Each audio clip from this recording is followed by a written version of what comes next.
Hi, I'm Nate Bronner with the Virginia Cooperative Extension and the Master Gardener Program, and I'd like to welcome you back to my garden. With all the cold weather and the snow around us, right now might not seem like the perfect time to be talking about seed starting.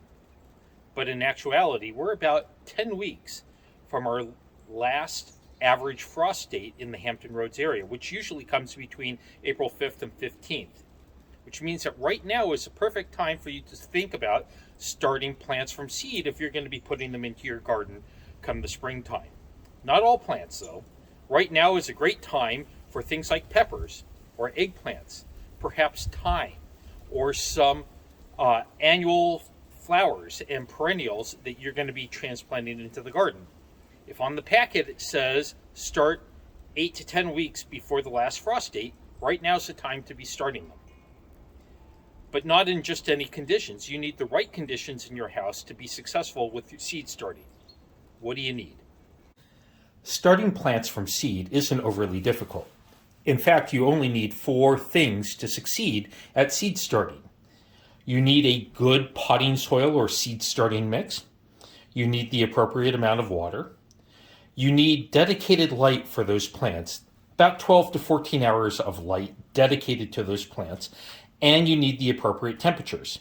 Now, for some plants like thyme or cool season vegetables like spinach or lettuce, you don't need much extra heat. In fact, they'll germinate very well at temperatures of 55 to 60 degrees. But for plants like peppers and tomatoes and eggplants, they need to be really warm. They are heat-loving plants. What you really need is you need temperatures between 75 to 80 degrees. Now, most of our houses in the winter are kept between 65 to 70 degrees, which means that we need to increase that heat if we're going to be successful and have good germination rates. The way that you can achieve that is by having a seed starting mat underneath your seed containers. Those mats will raise the temperature of the soil 5 to 10 degrees above the room's temperature so you can be more successful and get the germination rates that you're looking for. If you're doing this in the garage, where the average temperature in the garage is about 55 degrees, it's just not going to warm it up enough for most of tomatoes, peppers, or eggplants. But you're going to do really well with your lettuces and cool season vegetables.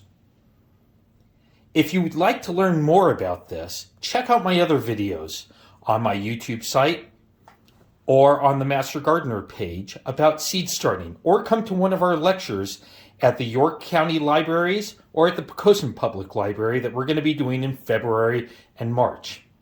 Thanks a lot, and I hope to see you again in the garden.